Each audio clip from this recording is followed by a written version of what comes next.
नमस्कार मित्रों, भारतीय चित्र साधना के द्वारा आयोजित किए जाने वाले इस फिल्म फेस्टिवल के 5वें संस्करण के हम लगभग अंतिम पड़ाव पर हैं और इस मास्टर क्लास में जो आज इस फेस्टिवल की आखिरी मास्टर क्लास कही जा सकती है उसके बीच में हम हैं। विषय निर्देशन है, डायरेक्शन। और हम सब सौभाग्यशाली हैं जो स्टूडेंट्स सिनेमा देखना, सोचना और बनाना चाहते हैं कि हमारे बीच में विपुल शाह जी, अमित राय और हरिओम कौशिक जैसे लोग बैठे हैं जिनको हम ये कह सकते हैं कि जिनके माध्यम से हम आज की पीढ़ी यानी हरिओम कौशिक जैसे नवोदित फिल्मकार जो कि आपके बीच हरियाणा के ही हैं, उनके साथ हमें विपुल शाह जी और अमित राय जी के साथ भी डायरेक्शन की बारीकियां सोचने और समझने के लिए मिलेगी। विपुल जी, आपसे शुरू करते हैं। आपने अपने निर्देशन का जो सफ़र है वो नाटकों से किया। आप गुजराती नाटक करते थे और उसके बाद आपका ये जो सफ़र है सिनेमा में पहुंचा। आपने पहले अपने किसी एक नाटक को आपने फिल्म में कन्वर्ट किया और उसके बाद एक बड़ी फिल्म आंखें करके आई जिसमें अमिताभ बच्चन ने भी अपनी एक भूमिका निभाई। वो भी आपके एक नाटक का ही रूपांतर थी। हमारे बीच में क्योंकि काफ़ी सारे युवा बैठे हैं तो एक ये जो ट्रांसफॉर्मेशन और एक जो कॉन्फिडेंस डायरेक्शन का आया, या क्या किस तरीके से हम इसको सहजता से अगर समझे तो जो नवोदित लोग हैं बड़े मन में एस्पिरेशन होती है कि हमें डायरेक्टर बने, तो कैसे इसको लेंगे, कैसे कर सकते हैं? जी, सभी श्रोताओं को, माननीय हमारे मेहमानों को नमस्कार। थैंक यू वेरी मच, आप लोगों ने मुझे यहाँ बुलाया, ये बात करने का मौका दिया। मैं जहाँ तक डायरेक्शन की बात है, मैंने कभी कोई कोर्स नहीं किया था, ना मैंने किसी को कभी असिस्ट किया था। मेरी शुरुआत पृथ्वी थिएटर में बैक स्टेज से हुई। मैं बैक स्टेज आर्टिस्ट था। मैं प्रॉपर्टियाँ लेके खड़ा रहता था। हीरो आएगा, उसे प्रॉपर्टी देनी है और वो वापस जाएगा, अपना काम करेगा। पर वहाँ से विंग में से खड़े होके मैं जब देखता था तो मेरे दिमाग में उस प्ले का या उस सीन का एक अलग इंटरप्रिटेशन अपने आप होता था। मुझे लगता था कि ये शायद ऐसे करना चाहिए, या ये लाइट ऐसी होनी चाहिए, या यहाँ म्यूज़िक ऐसे बजना चाहिए। तो धीरे धीरे मुझे लगने लगा कि मुझे भी डायरेक्ट करना है, मुझे और कुछ नहीं करना, डायरेक्ट करना है। और मैंने डायरेक्ट करना शुरू किया और मेरा पहला जो प्ले मैंने डायरेक्ट किया वो बहुत ज़्यादा कामयाब रहा। तो फिर आपका आत्मविश्वास बढ़ता है, लोगों का आपके अंदर विश्वास बढ़ता है। उसके बाद मैंने काफ़ी काम किया। मैंने टेलीविज़न भी बहुत किया है। डेली सोप, भारत का जो सबसे पहला प्राइम टाइम डेली सोप था, एक महल सपनों का, वो मैंने बनाया। सेम टीवी में भी मेरी जर्नी सेम रही। मैंने कुछ डायरेक्टर्स का काम देखा और मैंने कहा अगर इसे डायरेक्शन कहते हैं तो ये तो मैं भी कर सकता हूँ। तो जहाँ तक मुझे लगता है कि डायरेक्शन की कोई डेफिनेशन नहीं है, डायरेक्शन की कोई थियरी नहीं है। ज़रूर एक टेक्निकल समझ होना बहुत ज़रूरी है। फिल्म मेकिंग बहुत कॉम्प्लेक्स होता है, उसमें बहुत सारे टेक्निकल पहलू होते हैं, लेकिन उसका जो कोर है, डायरेक्शन का जो कोर है, उसके लिए आपको कोई ट्रेनिंग हो ना हो उससे कोई फ़र्क नहीं पड़ता। अगर ट्रेनिंग लिए तो बहुत अच्छी बात है, पर अगर नहीं भी ली है तो उसके लिए अफसोस नहीं करना चाहिए। अगर आपके अंदर वो फीलिंग है कि आप कुछ कहना चाह रहे हैं, सिनेमा के माध्यम से, कोई कहानी के माध्यम से कुछ कहने की कोशिश करना चाह रहे हैं, तो आप डायरेक्टर हैं। अच्छे या बुरे वो जनता तय करेगी या फिल्म बनने के बाद तय होगा, लेकिन आप डायरेक्टर हैं और उसी को फिर हमें आगे बढ़ाना चाहिए। अनुभव एक चीज़ है और अनुभव के साथ हर डायरेक्टर और भी बहुत कुछ सीखता है और बहुत बस आज भी मुझे लगता है कि मैं सीख रहा हूँ। अगली फिल्म भी जो मैं डायरेक्ट करूँगा तो मुझे नहीं पता कि वो मैं कैसे शूट करूँ, मुझे आज नहीं पता। मुझे लगता है शायद हर डायरेक्टर के दिमाग में यही होता है जब वो कि अगली फिल्म बनेगी कैसे, मुझे तो पता ही नहीं है, पर वो रास्ता अपने आप निकल जाता है। अगर आप एक कहानी कहना चाहते हैं तो आप अपना एक विजन ढूंढ लेंगे। जी, अमित जी, विपुल जी ने बात की विज़न की और एक ये बताया कि डायरेक्शन के लिए ज़रूरी नहीं कि आपने कुछ सीखा हो, कहीं पढ़ा हो, लेकिन अगर आपके पास विजन है, सोच है और आप उसको एग्जीक्यूट कर सकते हो, आप डायरेक्ट बन सकते हैं। आपकी चर्चा बहुत हो रही है आजकल क्योंकि ओ माय गॉड 2 विषय वस्तु को लेकर, और अगर बिजनेस के हिसाब से देखा जाए जो सफलता का पैमाना किसी डायरेक्टर के लिए माना जाता है तो वो फिल्म उस स्तर पे भी सफल है। लेकिन आपकी एक बेहतरीन फिल्म है जो आपकी पहली फिल्म थी, जहाँ से यहाँ तक पहुँचने का आपका 10 साल का सफ़र लगभग लगा OMG 2 तक पहुँचने में, रोड टू संगम। ये एक ऐसी फिल्म है जो मैंने भी अभी आज ही ताज़ा देखी और मुझे लगा कि इतनी चर्चा आपकी उस समय क्यों नहीं, क्योंकि वो एक बेहतरीन क्राफ्ट और बेहतरीन फिल्म और एक बेहतरीन आइडिया था। तो एज ए डायरेक्टर ये जो आपकी एक जर्नी है, एक इसमें एक कमर्शियल एंगल है क्योंकि विपुल जी के साथ तमाम बड़ी फिल्में शुरू से जुड़ी हुई हैं। अक्षय कुमार के साथ 4 फिल्में आपने की हैं और आपको रोड टू संगम टू यहाँ पहुँचने में 10 साल जो लगे अक्षय कुमार तक पहुँचने में, तो आपके जो सिनेमा की एज ए डायरेक्टर जर्नी है या जो स्ट्रगल है थोड़ा बताएं, क्योंकि लोग जानना चाहते हैं और इसको समझना भी चाहते हैं। कोई मनोरंजक कथा नहीं है वो, तो उससे कोई मनोरंजन नहीं उत्पन्न होगा। पहले तो साधुवाद, आप लोगों ने आमंत्रित किया और इस मंच पर जगह दी बोलने के लिए। आपने बहुत कमाल की फिल्म बनाई है सर, मैं सामूहिक तौर पे ये कह रहा हूँ। पहली फिल्म जैसे पहला प्यार सबका बड़ा ये होता है ना, वो पहली फिल्म ऐसी होती है कि आप पहले प्यार जैसी होती है कि उसके प्यार में आप कभी उससे प्यार से कभी बाहर नहीं निकल पाते हैं। लेकिन मेरे साथ उल्टा हुआ कि मुझे लगा था पहली फिल्म हो गई है तो शायद दूसरी फिल्म हो जाएगी, क्योंकि एक बार आपने एक फिल्म बना ली है, उसकी चर्चा कर रहे हैं लोग, लेकिन फिर दूसरी फिल्म बनते बनते किसी ने काम ही नहीं दिया, फिर बहुत समय में लग गया उसको। मुझे लगता है सफलता का पैमाना सबके लिए अपने अपने हिसाब से होता है, वो आप व्यक्तिगत रूप से कैसे लेते हैं। अगर मैंने पहली फिल्म के बाद ये मान लिया होता कि अब ये सफलता हो गई है तो ये फिल्म कभी नहीं बनती और कोई दूसरा काम भी नहीं कर पाता मैं। बहुत ज़रूरी है कि आप अपने आप को आंक कर रखें कि आप खुद कहाँ खड़े रहते हैं। जिस दिन आपने तय कर लिया कि ये आपका पड़ाव है, वहीं उसी दिन आपकी ग्रोथ खत्म हो जाती है। ये एक जीवन भी बहुत कम है पूरे जीवन में सीखने और समझने के लिए। मुझे हमेशा इस बात का खंत होता है कि इतना छोटा जीवन क्यों है, और जो कहानी आप सोच रहे हैं उसको कहने के लिए पूरा एक जीवन व्यापक है क्या? आप वो कुछ कह ही नहीं पाएंगे। मतलब जब तक आपको समझ आती है, आप जब तक डायस पर आते हैं, तब तक आपका समय जो होता है वो एकदम मुट्ठी भर रह जाता है। जैसे वो वीडियो गेम में होता है कि जब आप नेक्स्ट लेवल पे जा रहे हैं तो एक ही लाइफ बची है, और फिर आप खेलते खेलते सोचते रहते हैं यार ये बचाओ, लाइफ भी बचाना है, परफॉर्म भी करना है। At the same time as a director, हर डायरेक्टर को, जैसे इनको भी लगता है मुझे, हम आजीवन विद्यार्थी के रूप में ही रहते हैं। ऐसा नहीं कि आपकी सिविल इंजीनियरिंग की आपको डिग्री मिल गई तो आपके पीछे आप सिविल इंजीनियर हो गए।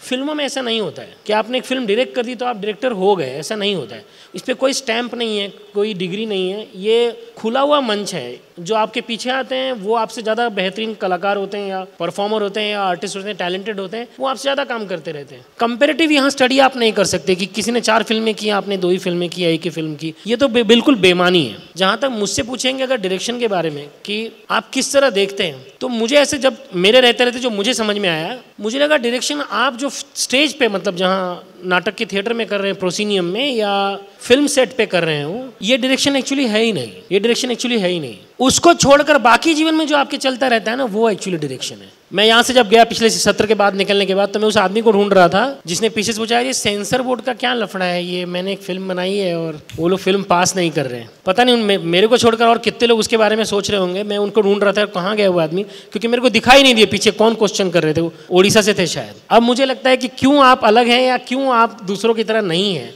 अगर आपको किसी का दुख दिख ही ना रहा हो, किसी की प्रेम कहानी सुन के आप में रोमांच आ ही ना रहा हो, किसी भूखे आदमी को देख के आपको अन्न का महत्व समझ में ही ना आ रहा हो, कहीं भी देखकर आपको कोई फील ही ना हो रहा हो, तो आप यहाँ हैं ही क्यों? आप इसीलिए यहाँ हैं क्योंकि आपकी संवेदना का स्तर चींटी से लेकर हाथी तक सामान्य है। सबको देखने का जो ये नजरिया है आपका एक समान है। आपको चींटी का दुख भी उसी तरह महसूस हो रहा है जिस तरह दुख आपको हाथी का महसूस होगा अगर उसको मार के दांत काट रहे हो उसका। तो मुझे लगता है डायरेक्शन करने के लिए जरूरी नहीं है कि आप किसी विधा से या किसी चीज से सीख कर आते हो। अगर आप अपनी मम्मी के लिए खाना भी अच्छा बनाते होंगे, अगर वो बीमार होगी और वो खाते बोलती है बहुत अच्छा बनाया है, तो भी आप डायरेक्टर हैं। अगर आप अपने बच्चे को अच्छा पढ़ा लेते हैं और वो बच्चा स्कूल में बहुत अच्छा कर रहा है, तो भी आप डायरेक्टर हैं। डायरेक्टर बनने के लिए कोई ऐसे प्रस्थापित सिस्टम नहीं है जिसमें आप उसको अप्रूवल मिले आपको कि आप डायरेक्टर हैं। आप देख लीजिए कमाल के जो निर्देशक हैं, आप पीछे जाकर देखिए, आपको पता चल जाएगा कि वो निर्देशक क्यों अच्छे हैं। आप किसी स्पीलबर्ग को भी, किसी को भी आप मीमांसा करके देख लीजिए कि भाई ये डायरेक्टर बहुत अच्छा है, तो फिर आप बाकी चीजें आप देखेंगे पता चलेगा अरे यार ये डायरेक्टर इसलिए अच्छा है क्योंकि उसका अप्रोच करने का तरीका दूसरों से अलग है। और फिर आपको पता चल जाता है कि डायरेक्टर क्यों अच्छा है। काम तो बोलेगा ही आपका, आपको लग रहा है कि आपने स्क्रिप्ट पढ़ी और आपने डायरेक्ट करके उसको फिल्म को डायरेक्ट किया, ऐसा नहीं है। आपके पास जो खुद है ना, वो जब आप इम्प्लाई करते हैं तब आप साबित होते हैं कि आप डायरेक्टर हैं। जैसे अभी इनकी बात करें अगर हम, क्योंकि ये सामने इसलिए बात करें कि केरला स्टोरी की अगर हम बात करें तो ऐसा नहीं है कि सुदीप्तो दा पहले दरवाजा खटखटाया होगा और उन्होंने बोला अरे ये तो बहुत अच्छी कहानी, चलो करते हैं। हो सकते हैं ये तीसरे होंगे, चौथे हो सकते हैं, 13वें 14वें, या हो सकता है 113वें 114वें होंगे, लेकिन पढ़ते वक्त उनको लगा होगा हाँ ये कहानी थोड़ी अलग है। जो ये देख पा रहा होगा कि इस कहानी में इसका मादा क्या है और इतना व्यापक है ये, और अगर वो फील कर पा रहा होगा किसी भी एक लड़की का दर्द, क्योंकि इस फिल्म को लेकर बहुत सारी चर्चा हुई थी कि फिगर्स को लेकर जो बात करे तो बहुत ही मेरे को बेवकूफाना बात लगी थी। मैं कह रहा था केरला में 3000 नहीं, अगर 3 लड़कियां भी कन्वर्ट की गई ना तभी भी प्रॉब्लम वही रहता है, तभी भी केरला स्टोरी का होना बहुत महत्वपूर्ण रखता है। 3 नहीं, 1 भी कन्वर्ट कर रहे हैं तो भी उतना ही महत्व है। तो फिगर की बात ही नहीं है। तो वो अगर आप देख पा रहे हैं तो भी आपका कार्य सिद्ध होगा। ये मेरा बड़ा बेसिक फंडा है, पता नहीं मैं कितना समझा पाऊँ। जाहिर है कि जिस मंच पर हम बैठे हैं और जिन विद्यार्थियों के सामने या जिन लोगों के सामने हम बैठे हैं, तो एक कहीं ना कहीं एक झिझक होती है, एक डर होता है। करना सब चाहते हैं, लेकिन लोगों को लगता है कि शायद ये कोई आउट ऑफ द वर्ल्ड चीज़ है, इसको हम कर सकते हैं नहीं कर सकते। मेरे को लगता है कि जितना सहेज करके, जैसे आपने अपनी बात कही है, और विपुल जी की क्योंकि एक भूमिका रहती है, जैसे आपने कहा ना कि सुदीप्तो सेन जी को कितने प्रोड्यूसर के बाद विपुल शाह मिले होंगे, और विपुल शाह क्योंकि एक डायरेक्टर भी रहे हैं आप बड़े, और उसके बाद आपने एज ए प्रोड्यूसर कई बड़ी फिल्में प्रोड्यूस की हैं, मतलब उनका स्तर भी कमर्शियल मार्केट में जैसे कहते हैं। आपको केरला स्टोरी में जो क्या वही संवेदना लगी, क्योंकि एज ए प्रोड्यूसर जो आपका ट्रैक एज ए डायरेक्टर है, केरला स्टोरी बिल्कुल डिफरेंट चीज है, मतलब विषय की दृष्टि से, कैनवस की दृष्टि से, तो आपने वो चीज उसमें समझी जो जिसका जिक्र अभी अमित भाई कह रहे थे। नहीं, देखिए अमित ने बहुत अच्छी बात कही कि अगर आपके अंदर वो संवेदना है और वो संवेदना अगर आप फील करते हो चींटी से लेके हाथी तक, तो ही आपके अंदर वो डायरेक्शन की शायद कोई बात होगी। और ये डिग्री हर इंसान में अलग अलग होती है। जहाँ तक केरला स्टोरी का सवाल है, वो जब मेरे पास सुदीप्तो दादा कहानी लेके आए थे, तो मैं कहानी सुन के ही मेरा दिल बैठ गया था, मेरी आंखों में भी आंसू आ गए थे, और मैंने कहा था दादा को मुझे एक दिन का टाइम दीजिए। मैं घर गया और मेरी पत्नी को मैंने कहा कि आज मेरे पास एक ऐसी कहानी आई है और ये कहानी पे मैं फिल्म बनाना ही चाहता हूँ, लेकिन इस कहानी पे फिल्म बनाने के बाद हमारी जिंदगी बदल जाएगी, बहुत सारे बदलाव आएंगे, हो सकता है कि हमें बहुत सारे वक्त तक पुलिस प्रोटेक्शन में भी रहना पड़े और बहुत कुछ और भी होगा, इंडस्ट्री से ब्लैकलिस्ट होने का भी खतरा रहेगा, तो तुम क्या कहती हो? और उसने कहा अगर ये सच है कहानी तो तुम्हें ये कहानी बनानी ही चाहिए। अगले दिन मैंने दादा को बोला कि दादा ये फिल्म आप करते हैं, क्योंकि अब मेरा परिवार भी मेरे साथ है, अब मुझे डरने का कोई रीजन नहीं है और हम बिल्कुल खुल के बोल्ड और एकदम सच्ची कहानी बनाएंगे। और वहां से वो सिलसिला शुरू हुआ। तो केरला स्टोरी मुझे लगता है कि एक फिल्म से ज्यादा एक जिम्मेदारी है, और जिस इंसान के पास वो कहानी जाती, और मैं रात भर यही सोच रहा था कि अगर मैंने ये फिल्म नहीं बनाई और किसी दूसरे ने बनाई, मैं जिंदगी भर अपने आप को माफ नहीं कर पाऊंगा कि मैंने ये कहानी जो किसी लड़कियों की जिंदगी के प्रॉब्लम को लोगों तक पहुंचाएगी, इस कहानी को मैंने जिम्मेदारी समझ के बनाया नहीं। तो वो फिल्म से आगे जाके वो एक जुनून और एक पैशन की तरह हमारे दिमाग में सवार हो गया था, और मुझे लगता है कि उस फिल्म की वो एक ज़रूरत थी कि उसी मानसिकता से वो फिल्म बने। जी, हमारे बीच में हरिओम कौशिक जी हैं, मैं उनसे भी एक बात जानना समझना चाहूँगा, क्योंकि विपुल जी बहुत अनुभवी आदमी है as a writer, producer, director. Amit भाई भी लंबा संघर्ष करके आए, और हरिओम कौशिक एक रीजनल सिनेमा के अंदर आप काम कर रहे हैं, और आपने भी 2 फिल्में डायरेक्ट की हैं और अब अभिनय भी आप कर रहे हैं। आप कितना सहमत हैं कि जो बात जो विपुल जी और अमित जी कह रहे हैं, और क्योंकि आपके साथी यहाँ पे बहुत मौजूद होंगे, तो आपको कितनी इसमें सहमति लगती है कि ये विषय वाकई ऐसा है, फिल्म ऐसे ही संवेदना के साथ बनाई और देखी जाती है? जी बिल्कुल, मैं एक तो सबसे पहले सौभाग्यशाली समझूंगा कि मैं इस मंच पे बैठा हूँ आप सबके सामने, क्योंकि आप लोगों की सिनेमा को देख के मैं बड़ा हुआ हूँ। और रही बात रीजनल का, थोड़ा सा इसमें मैं जोड़ना चाहूँगा। और किसी ने तो बोला था कि आपको अंतर्राष्ट्रीय राष्ट्रीय सत्र पर जाना है तो क्या करोगे, तो मेरे पास इतना समय नहीं है कि मैं मुंबई में सालों तक लगा रहा हूँ। तो किसी ने तो कहा था कि आप लोकल हो जाओ, जितना जल्दी आप लोकल हो जाओगे उतना जल्दी आप आगे बढ़ोगे, और वो कहीं ना कहीं बड़ा सार्थक सिद्ध हुआ। पिछले 2 साल में इतनी स्पीड से भगवान का आशीर्वाद भी रहा, और ये परिवार मेरा साथ बैठा है। मेरे से कहीं ज़्यादा गुणी लोग फिल्म विदा के इस अगली 2-3 पंक्तियों में बैठे हैं। रही बात सर सिनेमा की, मैं जो समझता हूँ कहानी होती है बिल्कुल संवेदनाओं से। मैं पारिवारिक सिनेमा ज़्यादा लिखता हूँ, बनाता हूँ, तो वो अपने आप में वही कंप्लीट होती है। हाँ, कैमरा अगर अच्छा DOP हमें मिल जाता है तो थोड़ी मदद मिल जाती है आपको आसानी से लोगों तक पहुँचाने में। आपको अच्छा बैकग्राउंड मिल जाता है तो और आसानी से आप अपनी बात को आगे तक पहुँचा सकते हो। अच्छा आपको लोकेशन मिल जाती है तो बहुत सहजता से, लेकिन आपकी कहानी सबसे अहम है, और उन्हीं चीज़ों को हम जीते हैं। और जब रीजनल सिनेमा की तरफ आए तो पता लगा कि हर घर में हर व्यक्ति 10-10, 20-20 कहानियाँ अपने जीवन से लेके बैठा है। तो मुझे तो लगता है सर बिल्कुल संवेदनाओं के बिना कोई कहानी आप कह ही नहीं सकते, उसमें वो रहना जरूरी है। जी। कहानी का जिक्र हुआ और कहानी की चर्चा ही चल रही है, जैसे केरला स्टोरी को लेकर विपुल जी ने अपनी बात कही, अभी हरिओम ने भी ऐसा ही कहा कि कहानी बहुत महत्वपूर्ण, और अमित जी भी इस बात से सहमत है। अमित जी, आप से जब बात हो रही थी तो आपने बताया था कि आप कुछ वर्कशॉप्स करते हैं कुछ विद्यार्थियों के बीच में, और कहानियाँ कैसे ढूंढें, कहानियाँ कैसे जीवन में उतारें, देखें, वो थोड़ा बड़ा दिलचस्प है, वो एक बार बताएं ताकि अगर कोई उस तरीके से कहानी ढूंढना चाहे तो वो ढूंढ सके, मिल सके। नहीं, हर पल जो बीत रहा है वो कहानी के साथ ही बीत रहा है। वो किस दृष्टिकोण से आप कहानी को अप्रोच करते हैं उस पर बहुत ज़्यादा आधारित है। अगर आप ऐसे कहेंगे कि हाँ आप कहानी ढूंढते हैं तो ऐसा कुछ नहीं है। वो सिस्टम जो है वो आपके अंदर है, कहानी आपको ढूंढती है। मतलब आसपास कुछ घट रहा होगा और अगर आपका उसकी तरफ ध्यान नहीं जा रहा है, इसका मतलब वो कहानी आपके लिए है ही नहीं। रास्ते पे किसी ने किसी को ठोकर मार दी है और 4 लोग आपस में लड़ रहे हैं, आपका उस तरफ ध्यान ही नहीं जाता, आप गाड़ी लेके आगे चले जाते हैं, वो कहानी आपको कभी आकर्षित करेगी नहीं। हाँ, रास्ते पे अगर पूरा सन्नाटा है और सिर्फ एक तरफ की दुकान खुले और आपको लगता है एक तरफ की दुकान क्यों खुली है, दूसरी तरफ की दुकान क्यों नहीं खुली है, तो कहानी आगे बढ़ेगी। तो वो कॉन्फ्लिक्ट आएगा कि आप सोच रहे हैं ये दूसरा एरिया तो नहीं है ये, फिर आपके अंदर अगर वो भावना होगी कि आप 2 लोगों को बांट कर देखते हैं तो पहले आपका विचार वही आएगा कि ये 2 समुदाय तो नहीं है। कहानी आपको अप्रोच करती है, आप कहानी को कभी अप्रोच नहीं करते। आप आसपास जो घट रहा है वो इतना कुछ घट रहा है, जैसे अभी यहाँ बैठा हूँ, वहाँ पीछे कोई बात कर रहा है, देश में कहीं कुछ हो रहा होगा, आसपास लोग जो फोन पे बात कर रहे हैं उनके लिए कुछ हो रहा होगा। आप क्या ध्यान दे रहे हैं, वो ध्यान देने का जो चीज़ को आपको आकर्षित कर रहे हैं वही आपकी तरफ चल के आती है। अब रहा ये तो बड़ा फिलोसॉफिकल और बहुत ही किताबी तरीका हो गया कि हाँ ये बोलने के लिए बहुत अच्छा लगता है, तो कहानी आएगी कैसे। मतलब समझ लीजिए जैसे मैं होली के दिन हल्का दूध में भांग डाल के पीकर लेटा हुआ था और टीवी पे एक कार्यक्रम चल रहा था जिसमें कमाल खान, अभी वो है नहीं, गुजर गए, वो किसी एक एनडीटीवी पे छोटा सा कार्यक्रम कर रहे थे जिसमें वो किसी एक गाड़ी का ट्रायल होने वाला है, वो हनुमान मंदिर तक लेके जाने वाला है एक गाड़ी, वो गाड़ी जो महात्मा गांधी की अस्थियां 1947 में लेकर गए उनकी हत्या के बाद। तो मुझे ये बड़ा इंटरेस्टिंग लगा क्योंकि अगर अब मेरी ये इंक्लिनेशन है, मैं गांधी जी को मानता हूँगा या मुझे हनुमान मंदिर या इलाहाबाद या सुन के यूपी का, तो मुझे वो कहानी अपने आप ही ध्यान दे गई कि ये कौन सी गाड़ी है जिसका ट्रायल हो रहा है। मतलब ये गाड़ी फोर्ड इंजन से बनी हुई जर्मनी से आई थी, उस पर सब लोग बैठ के अस्थि कलश लेके संगम तक गए थे, महात्मा गांधी की अस्थियों कलश। ये अपने आप में मुझे इंटरेस्टिंग लगा। तो ये गाड़ी गई कहाँ? बाद में गाड़ी खराब हो गई थी, किसी ने ध्यान नहीं दिया, मट्टी में आधी धंस गई थी। जो नया म्यूजियम का मैनेजर आया उसने उसको रिवाइव किया और उसका इंजन बना के वो ट्रायल कर रहे हैं। इंजन किसी मुस्लिम मैकेनिक ने बनाया है, उसका नाम हसमतुल्ला है। बस इतना ही कहानी। अब ये कहानी ये टीवी पे पूरे भारत भर में चली होगी, लेकिन वो कहानी मुझे ही सुनाई दी है तो मैं क्या करूं? ये तो सब लोगों ने देखी होगी ना, बार बार दिन में 2 बार चलता है, रिपीट। हाँ,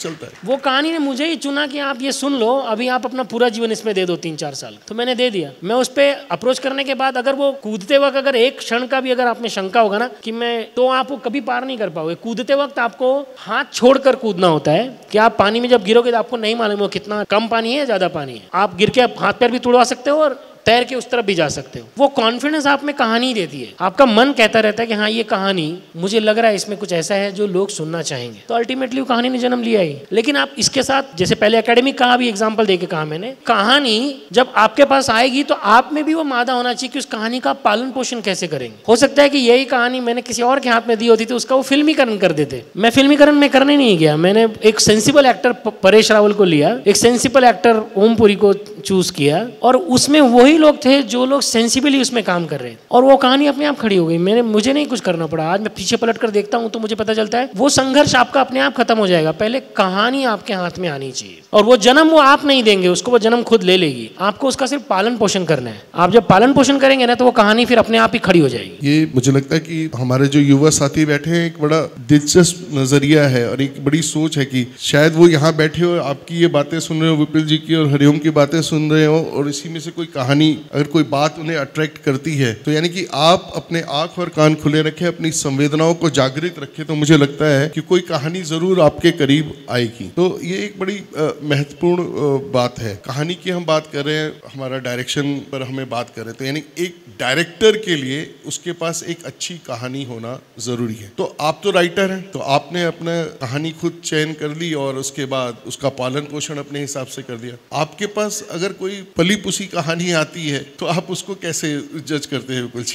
अभी अमित जी कह रहे थे ना, कोई भी कहानी जब आप सुनते हैं तो आपके 2 रिएक्शन होते हैं। एक इंस्टिंक्टिव होता है जो उसी मोमेंट आपको फील होता है, और एक होता है जब आप सोच के डिसीजन लेते। जब आपको किसी कहानी के लिए सोचना पड़े तो वो फिल्म नहीं बनानी चाहिए, ऐसा मुझे लगता है। आप उसके लिए सही नहीं हो। अगर वो कहानी सुनते वक्त उसमें 50 गलतियां हो सकती हैं, लेकिन आपको वो कहानी का कोई एक अंश आपके दिल को टच कर जाए तभी आपको उस कहानी को लेना चाहिए, नहीं तो वो कहानी का कोई मतलब नहीं रहता। मेरी मैक्सिमम फिल्मों की कहानी का बीज या उसका आइडिया मेरा खुद का ही होता है, पर जैसे केरला स्टोरी है वो सुदीप्तो सेन लेके आए थे, या हॉलीडे थी तो वो मुरुगडॉस सर लेके आए थे। तो ऐसे भी कहानियाँ आती हैं, पर वो कहानी सुनते ही आप 5 मिनट में एक कहानी सुनते हैं और आप तय कर लेते हैं कि ये मुझे बनानी है, इसमें कोई अब डिबेट नहीं रहा। उतनी जब आपके अंदर से एक स्ट्रॉन्ग आवाज़ आए उसी फिल्म को बनाना चाहिए, ऐसा मेरा पर्सनल मानना है। जी, एक चीज़ और है कि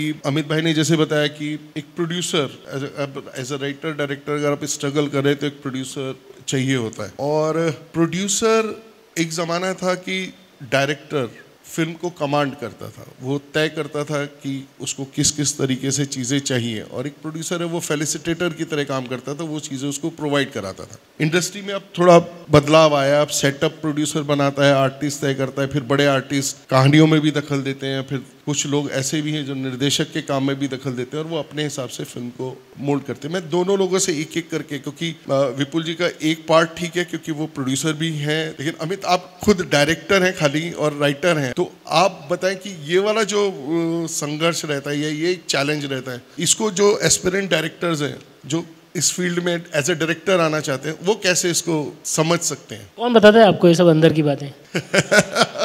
एक चीज तो पता चली अमित भाई कि इंडस्ट्री के लोग ना किसी भी बाहर का भी ध्यान रखते हैं कि वापस उधर जाके काम करना है, तो बहुत सारी चीजें स्वीकार नहीं करते। नहीं, मेरे साथ ऐसा नहीं है, मैं बहुत खुल के बोल नहीं, देखिए कैसा है ये एक मीडियम ऐसा है ना जिसमें एक आदमी अकेला चना भाड़ नहीं झोंक सकता, वैसा ही है ये। यहाँ आपका स्पॉट बॉय भी कुछ ऐसा बोल जाएगा जो आपको लगेगा हाँ यार बाल तो सही कर रहा है ये। कैमरामैन आपका एक ऐसी बात बोल जाएगा कि हम क्यों कर रहे हैं ये शॉट लेना ही क्यों है। आपका तो आधा काम तो हो गया ना इससे, जैसे ही उसने सामान हाथ में लिया आपका आधा काम तो हो गया, पिस्टल पे हाथ रखा, समझ गया कि वो बदला लेगा। आप उसकी आंख का शॉट क्या होता है, ये सबका अपना अपना, क्योंकि हर व्यक्ति ह्यूमन है, वो राय देने के लिए ही बना हुआ है। आप भी देख लीजिए, आप किचन में जाएंगे तो आप पूरी वाइफ को बोलते हैं थोड़ा और थोड़ा पका लो इसको, मसाले को एक सीटी और लगा दो। आपको भले पता ना पता हो लेकिन आपको बोलना होता है, हर आदमी को बोलना होता है।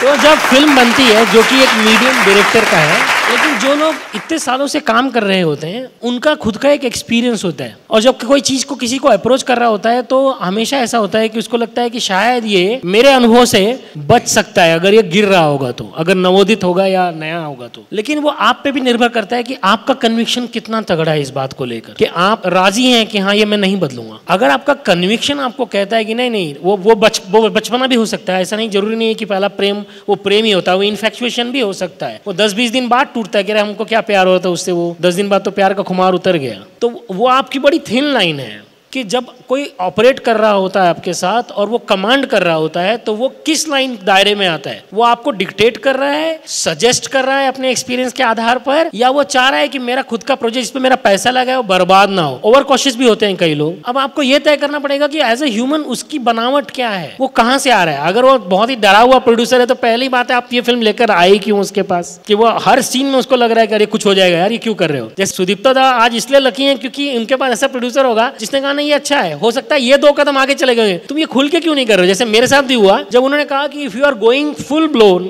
आप मैस्टरबेशन की बात कर रहे हो तो फिर आप डरो ही मत, आपको जो करना है करो, मैं आपको नहीं टोकूंगा। तो फिर मैं बिंदास सब कह पा रहा था, नहीं तो हर चीज में मुझे एक एक जगह एक पैर पीछे लेते और वो दिख जाता आपके सिनेमा पे कि आप कहना तो चाह रहे हैं लेकिन थोड़ी हिचकिचाहट है आप में।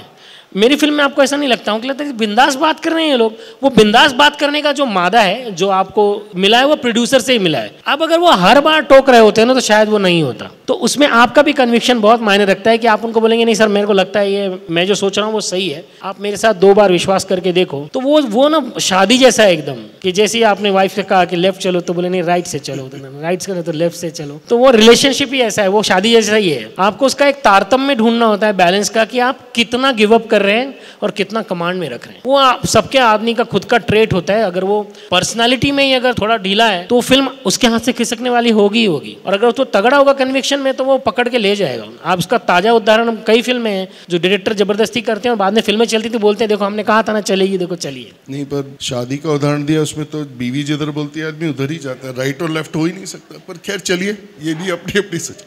विपुल जी, यही सवाल है कि सुदीप्तो सेन की जो स्क्रिप्ट थी और केरला स्टोरी के आगे भी अभी विपुल जी बढ़े हैं, और नक्सलाइट समस्या पे बस्तर करके फिल्म अभी 15 मार्च को आपकी रिलीज हो रही है, और ये भी एक बोल्ड डिसीजन, बोल्ड मेरे ख्याल से वो है। ये जब आपको सुदीप्तो सेन पर भरोसा हो गया कि वो फिल्म संभाल लेंगे कहानी, क्योंकि कहानी को कहने का तरीका भी होता है, कहानी जरूरी नहीं अच्छे से ट्रांसलेट होकर सिनेमा में बने। देखिए, सबसे पहले तो एज अ डायरेक्टर मैं ऐसा मानता हूं कि डायरेक्टर का एक सबसे इम्पोर्टेंट रोल ये है कि वो सबको डायरेक्ट कर, फिल्म तो करता ही है, वो प्रोड्यूसर को भी डायरेक्ट करता है, एक्टरों को भी करता है, सबको डायरेक्ट करता है। सबको सही रास्ते पे ले जाने का काम डायरेक्टर का होता है और उसके लिए बहुत चैलेंजेस भी आते हैं और आपको बहुत संभाल के करना पड़ता है, क्योंकि टीम स्पिरिट नहीं टूटना चाहिए, लोग एक पॉजिटिव एनवायरनमेंट में काम करते रहें, लेकिन कहीं भी आपका विजन कॉम्प्रोमाइज नहीं हो। तो ये एक सबसे बड़ा रोल है डायरेक्टर का, जिसके लिए डायरेक्टर को बहुत अलर्ट रह के, बहुत कन्विक्शन के साथ, मैं ऐसा मानता हूं कि डायरेक्शन एक बहुत ही सन्यासी टाइप का काम है। हम जब फिल्म डायरेक्ट कर रहे होते हैं तो हम आइसोलेट हो जाते हैं पूरी दुनिया से, हमको फिल्म के अलावा कुछ समझ नहीं आता, कुछ दिखता नहीं, कोई सोशल फंक्शन में हम नहीं जाना चाहते, किसी को नहीं मिलना चाहते, सिर्फ अपनी फिल्म के साथ रहना चाहते हैं। और उस दौर के अंदर जब आपको कांस्टेंट अगर कोई बोल रहा है कि नहीं ये ऐसे नहीं, ऐसे करो, ऐसे नहीं है, वो मेंटली बहुत डिस्टर्बिंग भी हो सकता है। तो उन सब से निपटने का एक रास्ता होता है। आप कितना फर्म रहना चाहेंगे ये आपके ऊपर है, पर मैं मानता हूं कि अल्टीमेटली एक फिल्म एक डायरेक्शन के विजन से ही बनती है और उसमें कोई दो राय कभी नहीं होती। फिल्म को डायरेक्टर का माध्यम माना गया है, जैसे स्टेज को एक अलग तरीके से एक्टर का माध्यम मानते हैं, टीवी को राइटर का माध्यम मानते हैं, जैसे फिल्में जो है वो डायरेक्शन का माध्यम है। जहां तक जैसे केरला स्टोरी है या बस्तर है, बस्तर द नक्सल स्टोरी, तो जब सुदीप्तो दादा मेरे पास आए थे तो मैंने राइटर्स की टीम में भी मैं शामिल हुआ, मैं उस फिल्म का सहलेखक भी हूँ, मैं उस फिल्म का क्रिएटिव डायरेक्टर भी हूँ और मैं उस फिल्म का प्रोड्यूसर भी हूँ। वो इसलिए क्योंकि मुझे लगा कि हम सबकी एक जिम्मेदारी है कि हम गलत कोई बात नहीं करें, हम इस सब्जेक्ट में कुछ ऐसा नहीं करेंगे जिससे इस सब्जेक्ट का जो गंभीरता है इसकी वो कहीं टूट जाए। सेम हमारा एफर्ट रहा even Bastar the Naxal story में, उसमें भी मैं राइटिंग टीम का हिस्सा हूं, उसमें भी मैं क्रिएटिव डायरेक्टर हूं, उसमें भी मैं प्रोड्यूसर हूं। लेकिन कई ऐसी फिल्में होती हैं जहां पे मैं सेट पे भी नहीं जाता, और मैं नहीं जाता, मुझे मालूम है कि ये डायरेक्टर जो है ये कमांडो बना रहा है, तो हमने स्क्रिप्ट डिसाइड कर लिया है, एक्शन हमने देख लिया है कि एक्शन हमने प्री विजुलाइज कर लिया है, हमने एडिट करके वो एक्शन को देख भी लिया है, तो अब एग्जीक्यूशन की बात है और ये डायरेक्टर अपने हिसाब से करेगा। तो उस फिल्म के सेट पे भी मैं नहीं जाता। हॉलीडे में अक्षय कुमार की शर्त थी कि मैं सेट छोड़ के नहीं जा सकता, क्योंकि मुर्गाडॉस हमारे जो थे वो साउथ के डायरेक्टर थे। तो हर फिल्म की अलग अलग रिक्वायरमेंट होती है और एज अ प्रोड्यूसर मुझे ऐसा लगता है कि मेरे डायरेक्टर को मैक्सिमम कंफर्ट के साथ फिल्म कैसे बनानी है, ये रोल मेरा है कि मेरे डायरेक्टर का विजन हिले नहीं, उसमें मेरा भी एक विजन होगा जिसको मैं इंक्लूड करूं और हम दोनों मिल के फिल्म बनाएं। लेकिन उसको ये कभी नहीं लगना चाहिए कि अरे यार मैं कहाँ फंस गया हूँ, ये फिल्म जल्दी से खत्म हो और जान छूटे। वो फीलिंग आ गई तो वो फिल्म अच्छी कभी नहीं बना पाएगा। तो मेरा रोल एज अ प्रोड्यूसर वहाँ पे ये रहता है और एज अ डायरेक्टर मैं काफ़ी जिद्दी हूँ। एज अ डायरेक्टर मैं अपनी भी नहीं सुनता। जब मैं मेरे दो हेड होते हैं, प्रोड्यूसर और डायरेक्टर, तो प्रोड्यूसर विपुल शाह को घर जाना पड़ेगा, अभी डायरेक्टर विपुल शाह काम करेगा। ऐसा मेरा एक बहुत जिद्दी अप्रोच रहता है और मुझे लगता है कि हर डायरेक्टर को अपने लिए एक तरीका ढूंढना चाहिए, बिकॉज ह्यूमन टैलेंट का जो मैनेजमेंट होता है ना, वो डायरेक्टर के लिए बहुत इंपॉर्टेंट हो। उसी से आपकी फिल्म में सबका पॉजिटिव सजेशन भी आएगा और आपका विजन भी रहेगा। मेरे ख्याल से ये एक बहुत बड़ी शिक्षा है कि ह्यूमन टैलेंट का मैनेजमेंट, और मुझे लगता है कि ये वैसे तो हर जगह है, लेकिन इस फील्ड में, क्योंकि ये बहुत सेंसिटिव, क्योंकि आप क्रिएटिविटी की दुनिया में हैं। आप अगर मैं कहूँ तो आप ब्रह्मा हैं, एक सृष्टि की रचना करते हैं हर कहानी के हिसाब से, जिसमें किरदार आपके होते हैं, उन्हें आप अपने हिसाब से उनको मोड़ देते हैं, उनको जीवंत करते हैं। तो ये एक बड़ी बात है। मुझे लगता है कि हम आपस में तो सवाल जवाब करते रहेंगे तो बहुत लंबा चलेगा, लेकिन अगर आप लोगों में से कोई पूछना चाहता है तो अगर माइक लेकर बीच में जाएंगे तो ये सवाल जवाब का सिलसिला हम शुरू कर सकते हैं। मेरा नाम डॉक्टर प्रदीप राय, मैं कुरुक्षेत्र यूनिवर्सिटी में असिस्टेंट प्रोफेसर हूँ, मास कम्युनिकेशन पढ़ाता हूँ। मेरा प्रश्न अमित जी और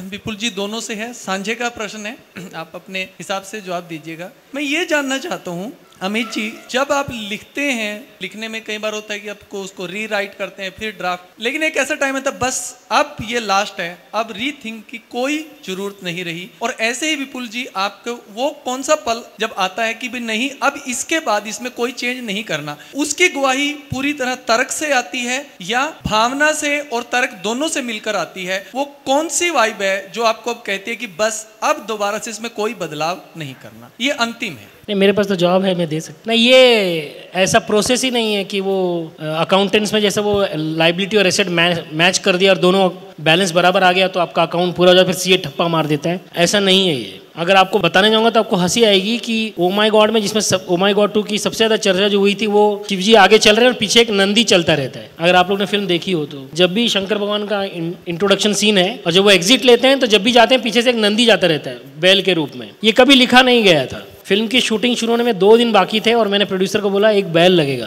क्यों? बोला जब भी वो अक्षय सर जाएंगे पीछे से बैल उनको ट्रेस करता हुआ सीन के एंड तक जाएगा म्यूजिक पर। तो ये कब तय हुआ? बोला आज सवेरे। बोला अरे यार अभी बैल कौन लेके आएगा, परसों से शूटिंग है, परमिशन ये सब। बोला नहीं सर बैल बहुत जरूरी है। उस पर बहुत बहस होने लग गई, ये ऐसे थोड़े होगा यार। बोला नहीं सर देखो कैसा है, रचनात्मक जो काम होता है ना वो कब फूट के आएगा आपको नहीं पता है। हो सकता है शूटिंग पे आपको लगे कि हाँ यार ये कैमरा नीचे लेते हैं, चांद लगना चाहिए यहाँ सर पर। तो लिखने की दृष्टि से आप स्ट्रक्चर लिख सकते हैं, सीन लिख सकते हैं। उसकी गार्निशिंग का काम जब हो रहा होगा और आपको किसी चीज़ की जरूरत लगी जिसमें पैसा लगता है, जैसे बैल लाने का पैसा लगा है अच्छा खासा, उस 17 से ट्रक में आया बैल, फिर सबसे सुंदर बैल, और वो हर शूटिंग पे जब जब अक्षय सर की शूटिंग है उस दिन हर दिन आएगा, तो वो एक नया बजट हुआ कि ये हर बार आएगा तो इसके साथ 2 लोग आते हैं, उसका खाना आता है और एक डॉक्टर आता है। वो पूरा एक बजट बनाया गया कि वो बजट अच्छे खासे रकम का था। तो ज़्यादा होता है तो फिर डायरेक्टर ना बहुत हमेशा होशियार होता है, बोलता है ठीक है आप मेरे में से काट लो। फिर प्रोड्यूसर बोलता है अच्छा तुम अपना बड़ा दिखा रहे हो मेरे को, जो 40-50 करोड़ की फिल्म कर रहा है वो 3 लाख रुपए के लिए बोलेगा कि मेरे में से काट लो, चलो ठीक है बजट बनाओ इसका। वो क्या है, वो आपसी तालमेल से होता है, वो डायरेक्टर प्रोड्यूसर के तालमेल से होगा। उनका रिलेशनशिप बहुत अच्छा होगा ना, उसको समझ जाता है हाँ यार सही बोल रहा है, चलो डाल दो पैसे। गाना करना है, अभी एक प्रमोशन का गाना करने को बोल रहा है, ठीक है करते हैं गाना। अगर गाना लग रहा है कि हाँ प्रमोशन में ये फिल्म को बेनिफिट करेगा तो हम लोग कर लेते हैं। जैसे हमने बहुत पहले तय कर रखा था हम लोग एक प्रमोशनल गाना करेंगे सारे 12 ज्योतिर्लिंगोस में, लेकिन हमने कभी किया नहीं बाद में। पहले बहुत स्टार्किंग, इवन उज्जैन में शूट भी किया था प्रमोशन के लिए, लेकिन हमने बाद में किया ही नहीं। हमें लगा कि हमारे पास जो सब्जेक्ट है it's capable enough to pull off the audience, so we never did that. लेकिन बैल के लिए नहीं परमिशन, ये डिसीजन नहीं ले सकते थे कि छोड़ो ना जाने दो, अक्षय कुमार जा रहा होगा पीछे से बैल जाए ना जाए क्या फर्क पड़ेगा। नहीं जाएगा तो फर्क नहीं पड़ेगा, लेकिन गया है तो बहुत बड़ा फर्क पड़ेगा। मैं इसी बात को 2 और लाइनें ऐड करके ख़त्म करता हूँ। प्रोसेस एग्जैक्टली यही है। अभी जैसे हमारी फिल्म बन रही है बस्तर द नेक्सल स्टोरी, उसमें अभी फिल्म कंप्लीट हो गई हमारी नवंबर-दिसंबर में। अभी 2 दिन पहले हमने उसके अंदर एक डायलॉग हमें लगा कि बहुत ज़रूरी है, मिसिंग है, हमने 2 दिन पहले उसका क्लोजअप शूट करके फिल्म में लगाया। तो ये प्रोसेस चलते ही रहता है रिलीज़ के दिन तक, ये ख़त्म ही नहीं होता। सर नमस्कार, मेरा नाम धर्मेंद्र है। मेरा सवाल जो है अमित सर से है। सर क्योंकि आप राइटर भी हैं तो मेरे दिमाग में बहुत सारी कहानियाँ घूमती रहती हैं जैसे आपने बताया, और हर मोमेंट में कोई ना कोई चीज़ डेवलप होती है, लेकिन मैंने उसको कभी कागज़ पे उतारा नहीं है। तो मैं आपसे एक बेसिक सवाल जानना चाहता हूँ कि इसको हम शुरुआत कैसे करें और लिखने के बाद इसको अप्रोच कहाँ करें और कैसे जो है पहुँच सकते हैं आप जैसे लोगों तक। इसका अगर कोई जरिया या ऐसा कोई प्लेटफॉर्म तो उसके बारे में अगर आप थोड़ा सा रोशनी डाल पाएँ। नहीं, ऐसा तो कोई हैंडबुक नहीं है मेरे भाई, फिल्म डायरेक्टरी भी नहीं है ऐसी कोई। हाँ, मैं पहले आपसे पूछना चाहूँगा क्या उम्र है आपकी? सर 42। कितने बजे उठते हो सवेरे? सुबह 5 बजे, कभी 6 बजे। नहीं झूठ बोल रहे हो आप, या फिर सोते नहीं हो गया आप? नहीं, पहले तो आपको इससे बाहर निकलना पड़ेगा कि मैं कागज़ पे कुछ लिखता नहीं हूँ। बहुत ज़्यादा टाइम निकल गया आपका। आप आज ही एक नोटबुक खरीदो 200 पन्ने का और 3 पेन खरीदो, जो भी आपको लगता है पहले कागज़ पे लिखो आप। जब कागज़ पे लिखोगे वही आपका रास्ता होगा। आपको इंच दर इंच चलना, मतलब आपको लग रहा हो मैं कागज़ पे लिखूंगा वो बनेगी, फिर मैं पूछूंगा, फिर मैं जाऊंगा, तब तक तो दुश्मन गोली मार के निकल जाएगी। आप जो दिमाग में कहानी आ रही है ना, पहले उस कागज़ पे लिखो आप उसको, और जब आप लिखोगे तभी आपको अपना भी पता चल जाएगा। फिर दूसरे दिन पढ़ के देखना आप, मैं भी पढ़ के देखता हूँ फिर फाड़ देता हूँ कि क्या लिखा है मैंने। तो पहले लिखना तो शुरू करो। पहला ही आपका, मैं जो सुन रहा हूँ पहला आपने पहला ही कदम नहीं उठाया है। आप मुझे पूछ रहे हैं कि वहाँ जाकर कौन सा टिकट मिलेगा अंदर जाने के लिए। बहुत लंबी दौड़ है, लंबा समय है। जी, मेरा नाम करण सिंह है। मैं केंद्रीय विश्वविद्यालय हरियाणा में पढ़ाता हूँ, और सवाल जो है वो उस एजेंडा सेटिंग को लेकर है। जी, गीत के माध्यम से बड़ा एजेंडा सेटिंग रही है, वो ये है कि जब गीत कहानी की बात हो रही है और उसमें जो गाने आते हैं वो कुछ ऐसे अल्फाज पर होते हैं जो एक अलग तरह का प्रभाव डालते हैं। जैसे तुझे जीवन की डोर से बांध लिया है, तेरे जुल्मों सितम सर आंखों पर, ऐसे ही कई सारे गीत जो हैं वो कहीं ना कहीं प्रभाव डालते हैं। तो आपको नहीं लगता कि ये जो कहानी लिखी जाती है इसमें गीतों का भी एक एजेंडे को साथ में रखते हुए हमें लिखना चाहिए, कहना चाहिए, उसको हिस्सा रखना चाहिए? पहले तो कोई भी कहानी किसी एजेंडा के साथ मत लिखो। एजेंडा वाली कहानी कभी नहीं चलती। आपको एक सच्ची कहानी बोलने का एक एम्बिशन या इमोशन आपके अंदर होना चाहिए कि मैं एकदम सच्ची कहानी बोलूंगा। एक लव स्टोरी भी सच्ची होनी चाहिए, एक रिवेंज की फिल्म भी सच्ची होनी चाहिए, तभी वो अच्छी फिल्म बनती है। और अगर आप ईमानदारी से कहानी लिख रहे हो, सच्चाई के साथ लिख रहे हो, तो गाने अपने आप ईमानदार और सच्चे ही हो जाएंगे। आप जहां मैनिपुलेट करने की कोशिश करोगे कि यहाँ मैं एक ऐसा गाना डाल दूं तो बहुत चल जाएगा, फिल्म चल जाएगी, वो अक्सर फेल होता है, ऐसा मेरा मानना है। और जिस गाने का एग्जाम्पल आपने दिया है वो एक्चुअली वो पत्नी के रूप में उसको देख रहे हैं, तभी वो बोल रहे हैं तेरे जुल्मों सितम सर आंखों पर। आपने गलत इंटरप्रीट कर लिया है, वो उसे प्रेम से इंटरप्रीट करें आप, आपको अच्छा लगेगा वो। डॉक्टर उदय भान सिंह, एसोसिएट प्रोफेसर, हिमाचल प्रदेश केंद्रीय विश्वविद्यालय धर्मशाला। मेरा प्रश्न ये है कि जैसे आप लोग इन दिनों कश्मीर फाइल्स, केरला स्टोरी जैसी फिल्में बना रहे हैं, अभी सर ने बताया भी कि आदरणीय सुदीप्तो सेन जी बस्तर, वो भी सच्ची घटनाओं पर आधारित हो। एक समय एक दौर आया सार्थक फिल्मों का, तो मैं जानना चाहता हूं कि सार्थक जो सिनेमा रहा है और अब जो आप लोग निर्माण कर रहे हैं उनमें मूलभूत अंतर क्या है, और मूलभूत अंतर क्या है? बस केवल इतना ही। मूलभूत अंतर कोई भी नहीं है। वो भी एक अपनी कन्विक्शन से कहानी बताने की कोशिश कर रहे थे जो उन्हें बहुत इम्पोर्टेंट लग रही थी। उन्हें लग रहा था कि वो समाज के किसी एक प्रॉब्लम के ऊपर एक सच्ची फिल्म बना रहे हैं। हम भी वही कहे हैं, लेकिन गुजरते वक्त के साथ एक नया स्टाइल होता है स्क्रीन प्ले का, शूटिंग का, तो हमारा तरीका शायद उन फिल्मों से थोड़ा अलग है, हमारा नैरेटिव स्टाइल थोड़ा सा अलग है, पर अल्टीमेटली जो कोर है, जो हार्ट है, उन सब फिल्मों का करेक्ट उसी जगह पे जहाँ होना चाहिए। कोई स्टूडेंट नहीं, सब असिस्टेंट प्रोफेसर सवाल करते हैं, मतलब वहीं से संघर्ष शुरू है, अब तक स्टूडेंट तक गया नहीं है। Sir I have a question. अगर किसी विद्यार्थी को कोई प्रश्न नहीं है तो फिर तो सब समस्या का निवारण ऑलरेडी हो गया है, मतलब नेक्स्ट लेवल पे हैं स्टेज पर हम लोग। Sir this question is for Vipul ji, आपके लिए है ये सवाल। जैसे हॉलीवुड की फिल्म्स होती हैं, स्टुअर्ट लिटिल है, ऐसे हैं, उसमें कहानी इतनी अच्छी होती है कि वो इतना 1000 करोड़ का बिजनेस कर जाती है, तो what's your take on it कि कहानी इंपॉर्टेंट है कि उसमें स्टार इंपॉर्टेंट है? दोनों का अपना अपना रोल है भैया। ऐसा नहीं हो सकता कि सिर्फ कहानी है, स्टार की ज़रूरत नहीं है, या सिर्फ स्टार ले लो और कहानी की ज़रूरत नहीं है, ऐसा नहीं होता। दोनों की अपना अपना महत्व है, पर शुरुआत सिर्फ और सिर्फ कहानी से ही होती है। स्टार बाद में आता है। जब आप लिख लेते हैं तो वो किसी को पसंद आती है वो कहानी, तो वो स्टार उससे जुड़ता है। पहले दिन जब आप पहला पन्ना लिख रहे होते हैं तब कोई स्टार जुड़ा नहीं होता उस फिल्म से, तो आपको पहले बैठ के लिखना पड़ता है, उसके बाद स्टार आता है। जहाँ तक हॉलीवुड की फिल्मों का सवाल है और हमारे फिल्म के बिजनेस का सवाल है, हॉलीवुड की फिल्म करीब 50,000 थिएटर में रिलीज होती है, हमारी फिल्म 5,000 में। तो जिस दिन हमारी फिल्मों के लिए 50,000 थिएटर भारत देश में अवेलेबल होंगे, उस दिन आप देखोगे कि हमारी फिल्में भी 5,000 करोड़, 2,000, 4,000, 5,000 करोड़ के आंकड़े करेंगी। तो ये जो सवाल है 1000 करोड़ या जो भी आंकड़ा है, वो प्योरली अवेलेबल सिनेमा हॉल की वजह से रिस्ट्रिक्टेड रहता है ना। सर नमस्ते, मैं संदीप पवनीकर भोपाल से। सर मेरा प्रश्न ये है कि जैसे फिल्म ख़त्म हो जाती है या उसका मैसेज डिलीवर हो जाता है, एक समाज प्रबोधन हो जाता है उसमें से, पर एक दूसरी साइड उसमें रहती है, तो उसको स्पर्श करना ज़रूरी रहता है या उसको एक हल्का टच करके दिया स्क्रिप्ट में और वो दिखा दिया, या इस तरह से होता है, या फिर स्क्रिप्ट लॉक हो गई या ये डायरेक्टर या प्रोड्यूसर का ही कन्विक्शन है और इसी तरह से दिखाएंगे, इस तरह? नहीं, वो तो फिर आपको आपकी कोई निजी पसंद है किसी फिल्म की, आपकी जो आपको अच्छी? हाँ, मैं वो पूछ रहा हूँ सर कि अगर नहीं आपकी कोई निजी पसंद है कोई फिल्म जिसपे आप एग्जांपल बोल सकें? सर आपकी फिल्म अगर कौन सी? Oh my God. अच्छा, अभी नई वाली। तो मतलब फिर मैं उत्तर दूँ, आप देंगे? आप मैं दूँ उत्तर? वो तो मेरी फिल्म का ही नाम बोला, तो मैं क्या जाऊँ? नहीं, देखिए, आप जिसकी मिट्टी की आपकी बनावट होगी ना, आपको वही काम पसंद आएगा। अगर आपका जो नेचर होगा, अगर आप पारिवारिक आदमी होंगे तो आप अगर जाएंगे एनिमल देखने शायद आपको नहीं समझ में आए, वो आपको लगेगा मैं क्यों दिखाऊं अपने बच्चे को ये फिल्म, है ना। आप स्टुअर्ट लिटिल दिखाएंगे फिर उसको, अगर आपका छोटा बच्चा है वो आपकी बनावट के पर है। और देखो कोई भी आदमी यहाँ प्रबोधन के लिए फिल्म बनाता होता है तो फिल्में बनती ही नहीं। ये एक महंगा बिजनेस है जिसमें पैसे लगा के काम करते हैं लोग, वो उसका बैलेंस देख के चलते हैं कि ये हमें, जैसे 3 इडियट है, उनको पता है कि हमें एक पॉपुलर मीडियम में पॉपुलर एक्टर लेकर एक ऐसा सिनेमा बोलने जा रहे हैं जो एजुकेशन से रिलेटेड है, तो सब्जेक्ट भी बहुत पॉपुलर है, इसके लिए सबको अपील करेगा। नहीं तो पहले सब्जेक्ट चुनते वक्त ही वो सब्जेक्ट चुनेंगे नहीं। तो अब उसको कहना है तो अगर वो कड़वी दवा है थोड़ी, तो वो लोग उस पर थोड़ी मिठास डालते हैं, शहद डालते हैं ताकि निगलने के लिए आसान हो।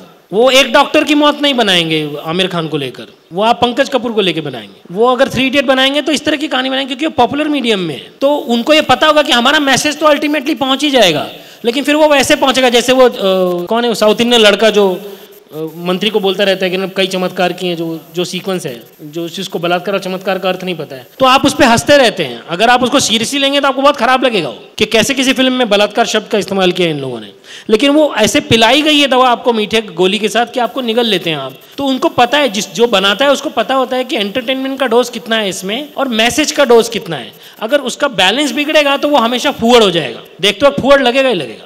मेरा प्रश्न विपुल जी से है कि जैसे केरला स्टोरी जब हम लोगों ने देखी तो हम लोगों के भी रोंगटे खड़े हुए फिल्म देखने के बाद। तो वो स्थिति सच में डरावनी भी थी, भयानक भी थी कि ये स्थितियां समाज के अंदर हैं। तो आपने जैसे कहा कि मैडम से बात की, शेफाली जी से बात की और उसके बाद उन्होंने कहा कि हमें ये फिल्म बनानी चाहिए। तो उसके बाद पोस्ट फिल्म बनने के बाद, रिलीज होने के बाद क्या वाकई उतनी चुनौतियां रही आपके सामने? क्योंकि आप बस्तर भी बना रहे हैं तो ये भी जिस तरह का मुद्दा ज्वलंत विषय है, ये भी लोगों के रोंगटे खड़े करने वाला होगा क्योंकि सच्चाई के बिल्कुल पास होगी ये फिल्म। जी देखिए, जब फिल्म बन गई थी और हमें जब अलग अलग चुनौतियां हमारे सामने आ रही थी, तब तक हम मेंटली उस जगह पे पहुंच चुके थे कि हमें डर लगना बंद हो चुका था। क्योंकि हमें पता था कि हमने पहला काम जो हमारा था कि एक सच्ची और ईमानदार फिल्म बनाए, वो हमने बना ली थी। और हमें संघ से बहुत मार्गदर्शन भी मिला और उस मार्गदर्शन के बिना हम शायद इतने मजबूती से खड़े भी नहीं रह पाते। लेकिन फिर उसके बाद उन सारी चीज़ों का असर होना बंद हो गया। इनफैक्ट जब हमें फ़ोन आते थे धमकियों के और जान ले लेंगे वगैरह वगैरह, तो हमें पुलिस प्रोटेक्शन ऑफर भी किया गया था, जो लेने से हमने मना कर दिया। क्योंकि एक बहुत इम्पोर्टेंट विषय था। मैंने इसके ऊपर बहुत सोचा और मैंने और सुदीप्तो दादा ने एक डिस्कशन किया और मैंने कहा कि अगर भारत देश के अंदर रह के मैं आज अगर इस सब्जेक्ट पे फिल्म बनाने के बाद अगर मुझे पुलिस के घेरे में घूमना पड़े तो ये मुझे स्वीकार्य नहीं है। ये भारत के अंदर ये मेरा देश है और मैं खुल के बोलूँगा और खुल के जीऊँगा। तो वो हमारा अप्रोच था और अब तो खैर आदत सी हो गई है तो कोई फ़र्क नहीं पड़ता। बस्तर के वक्त भी जो होगा देख लेंगे। दादा, अंतिम एक सवाल है। आप तीनों डायरेक्टर बैठे हैं, रीजन सिनेमा से भी हैं और आप मेन सिनेमा से भी हैं। आप फिल्मों में जब कास्ट करते हैं तो काफ़ी चीज़ें रहती हैं। कास्ट को लेके लोग कई बार फेसबुक पे भी डालते हैं, ये चल रहा है आजकल, कास्ट ऐसे करते हैं। तो आप तीनों डायरेक्टर आप थोड़ा थोड़ा बता दें कि आप फिल्म में कास्ट कैसे करते हैं, एक्टर की जब कास्ट करते हैं, उसका वो सवाल है मेरा। और दूसरा साथ में एक सवाल ये है कि हम ना काफ़ी रिसर्च लगभग हमारे जो एरिया में है फिल्मों में रिसर्च नहीं होती, क्योंकि जो वेस्टर्न सिनेमा है उसमें काफ़ी रिसर्च होता है, काफ़ी माइन्यूटली काम होता है। जैसे दादा ने एक एग्जांपल दिया था कि जो वो कार थी वो जो लेके जा रही थी उनकी अस्थियों को, तो वो कार का क्या हुआ होगा, क्या है, तो ऐसे करके मतलब काफ़ी जो रिसर्च के जो वर्क हैं वो कितना होता है या नहीं होता, कितना वर्क करते हैं। 2 सवाल हैं, कास्ट को लेके तीनों डायरेक्टर से और रिसर्च को लेके। कोई भी आदमी अपनी फिल्म बनाएगा खराब कास्ट लेगा ही क्यों? नहीं तो फिर हर फिल्म में आपको उसके भाई बहन भतीजे दिखाई देंगे। ऐसा नहीं होता मेरे भाई, वहाँ ऑडिशन होता है, जो उसके लिए उपयुक्त होता है वही उसमें कास्ट किया जाता है। नहीं तो फिर मेरी वाइफ भी पिछले 3-4 साल से मेरे को बोल रही है, तुम मेरे को तो कभी किसी फिल्म में लिए ही नहीं, तो मैं उसको कैसे बोलूँ? नहीं तो मैं ले चुका होता अब तक किसी फिल्म में उसको छोटा रोल देने के लिए।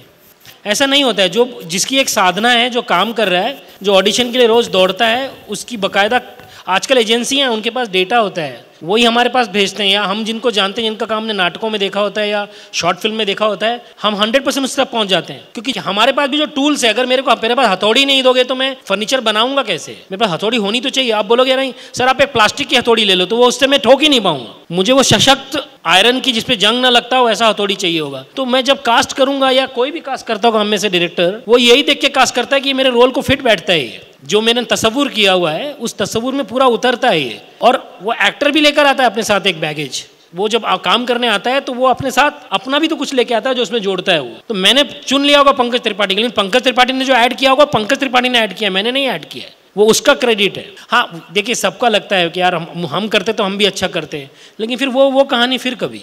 और दूसरा क्या सवाल था? इसमें कास्ट वाले में मैं ऐड करता हूँ। मैंने आपको पहली बार जींद फेस्टिवल में देखा था, आप जजमेंट पे बैठे, आपकी मोटी मोटी आंखें हैं और आप अभिनय से बिलोंग करते हैं। तो मैं डायरेक्टर के नाते मुझे कोई भी ऐसी पर्सनैलिटी कहीं पे भी दिखाई देती है तो मैं उनको ऐसे एक ही बार में ऐसा देख लेता हूँ कि हाँ काम के हैं। हाँ ये सच है सर। दूसरा, कभी भी इत्तेफाक से ऐसा होता है कि आपका काम जब सामने आ जाता है तो फिर हम पहुँच जाते हैं। मैं डायरेक्टर के नाते भी और मैं कास्टिंग में भी एक लंबा टाइम दिया मैंने मुंबई में। तो दूसरा, तीसरा ये रहता है कि आप पे कोई रिस्क, नए बंदे पे कोई भी रिस्क लेने से डरते हैं प्रोड्यूसर, डायरेक्टर खासकर, कि आप टाइम जाया जाएगा, लाइट, कितना सारा खर्चा लग रहा होता है। एक मिनट आप हाथ पैर जोड़ के लोकेशन लेते हैं हरियाणा में और आपने 5 रीटेक ले लिए, तो मुझे लगता है सबसे, मैं प्रोड्यूसर भी उस नाते बताऊं तो वो बड़ा रिस्की होता है। आप भावुक हो के, सर ने बोला ना कि आपको लगता है कि मैं इनकी जगह मैं भी कर देता, लेकिन नहीं होता। जब चारों तरफ से लाइटिंग लगती है, 2 कैमरे लगते हैं और एक्शन बोलता है तो बहुत फंबल आते हैं, तो उस डर की वजह से बाकी होता है। देखिए एक सबसे इम्पोर्टेंट बात है कि कास्टिंग को लेके ना बॉलीवुड के बारे में मैगजीनों में और हर न्यूज़ चैनल पे अलग अलग खबरें छपते रहती हैं, उनमें से 80% खबरें गलत होती हैं। कास्टिंग का सिर्फ एक ही अच्छा तरीका है, ऑडिशन। चाहे वो जैसे मेरी फिल्में में Mukesh Chhabra audition casting director होते हैं, वो ऑडिशन करके भेजते हैं, जो अभी अमित जी ने भी यही कहा। और किसी एक्टर को हम पर्सनली जानते हैं तो हम उनको फ़ोन कर लेते हैं कि आप ये रोल करोगे क्या। इसके अलावा कोई तीसरा तरीका है नहीं कास्टिंग का। तो ये एक आप बिल्कुल दिमाग में सोच लीजिए। और बाकी जो आप गॉसिप पढ़ते हैं उस पर ज़्यादा ध्यान मत दीजिए। वो एक्चुअली रियल फिल्म इंडस्ट्री नहीं है, वो कोई और इंडस्ट्री है, उसका हमारी इंडस्ट्री से कोई लेना देना नहीं है जी। तो जो सही इंडस्ट्री है उसमें इसी तरीके से कास्टिंग होती है। विपुल जी का धन्यवाद करना चाहूँगा, अमित राय जी का धन्यवाद करना चाहूँगा, हरिओम कौशिक जी का धन्यवाद करना चाहूँगा कि वो यहाँ आए और अपने जीवन और अब जिस तरीके से वो काम करते हैं उन अनुभवों को हमारे साथ साझा किया, शेयर किया। और एक जो बड़ी अच्छी चीज़ है, मुझे लगता है कि अगर किसी ने ध्यान से सुना होगा, तो मैं सुन रहा था तो हर व्यक्ति ने कुछ ना कुछ ऐसा दिया है जो कहानी बन सकता है और वो कहानी फिर एक फिल्म बन सकता है और आपको कहीं का कहीं पहुँचा सकता है। और आप सभी लोगों का भी धन्यवाद, आप यहाँ आए, इस सत्र को अटेंड किया, और शुक्रिया, धन्यवाद, आभार।